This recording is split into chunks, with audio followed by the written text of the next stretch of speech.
So what we're going to do today is we're going to learn how to do a perineal repair. It's a second-degree repair, or in fact repair of an episiotomy.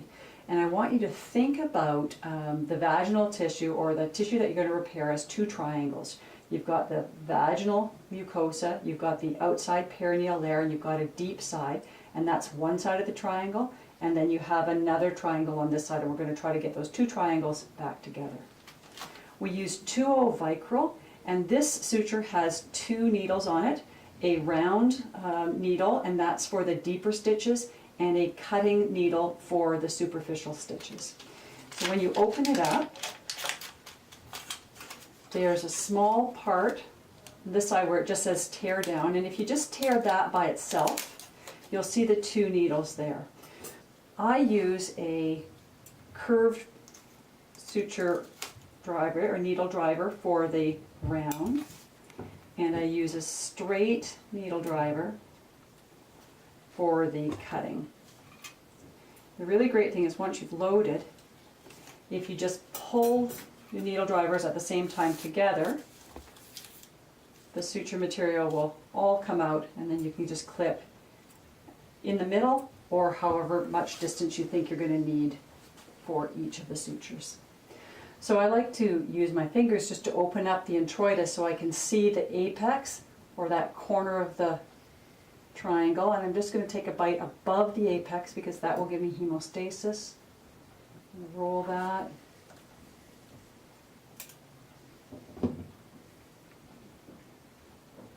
And tie. Now, everybody does a repair slightly differently, and you're going to develop your own methods. However, I'm going to give you some basic ideas. I'll have you hold that up a little bit. And so these stitches have to be locking stitches, so we just go across the mucosa, we lock the suture material, and bring it up. And again, coming across, I lock the suture material. And most of the bleeding here is mucosal bleeding. When you get down to the introitus, you're going to go on the inside of the hymenal ring once.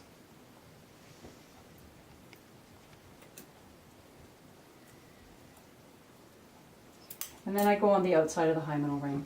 And the reason why I do that, I've been told you get less dyspareunia if you don't put the suture material through the actual hymenal ring itself.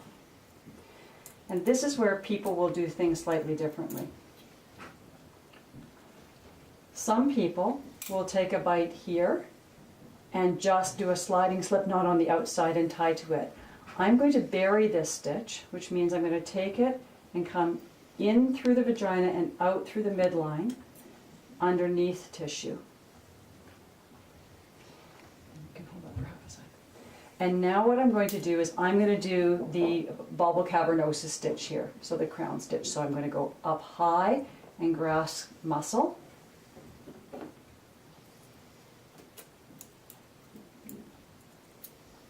And keep holding it up. And then I'm going to do equally on the other side. So I'm going to start low in, come up towards the top, and that's your deep stitch. So you're now trying to do the second part of our triangle. Now to tie this off, you can use a sliding slip knot, which will therefore have less suture material in the perineum. So the way we're going to do that is I've made a loop, and I have the suture material here. I'm going to grasp the loop and make a second loop, and I'm going to slide that through. And then I'm going to slide the whole needle driver through the rest of it. And as we pull back, you're going to see that that's actually going to make a nice knot, but there's not going to be much suture material there. And we're going to cut that, leaving it a little bit of a length there. Put an Alice forceps on the suture material, and I've just put it above, and that's just to keep that suture material out of the way. Now, if you had not have done the crown stitch with the running, you could have done a separate crown stitch here where you would go up and do the same crown stitch I just did and tie it off.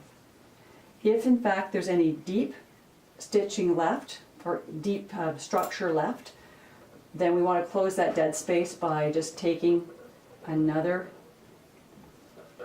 single suture, and then you can tie that off. We're not going to need to do that on this one. So now we've done the one side of the triangle, the vaginal, we've done the deep, and so now we need to do the perineal skin. And what we're going to use is the cutting blade on a straight needle driver. And what I need to do is I just need to take a little bite here.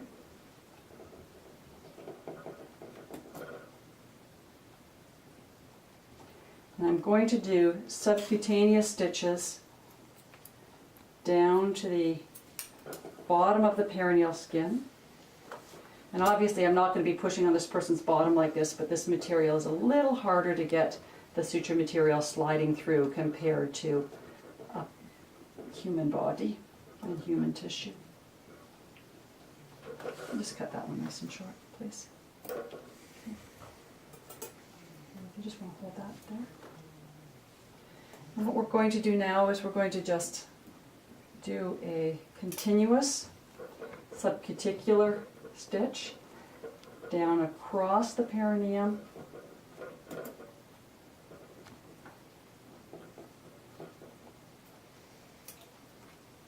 right down to the apex, just near the bottom of the cut or tear.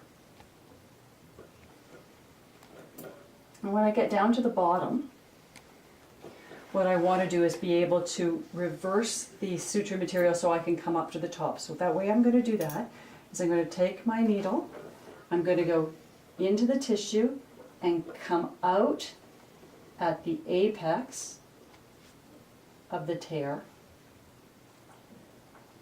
but still stay below the skin.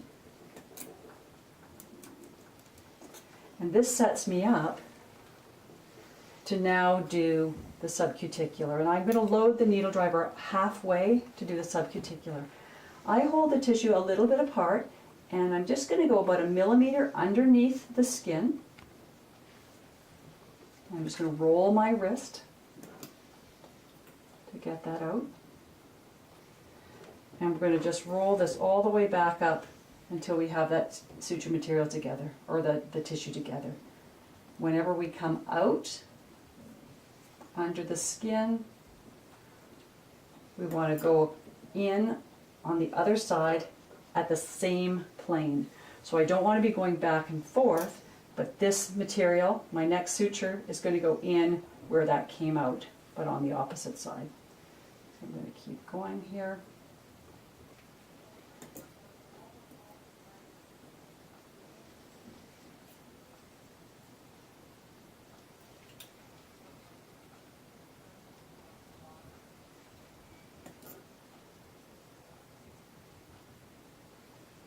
And then when you just get near the top, you want to be able to get close to where your knot is. So I'm just going to bring this underneath the skin. It's still staying below the epithelial layer. I'm just going to get it out to the top. And this is where we're going to tie off.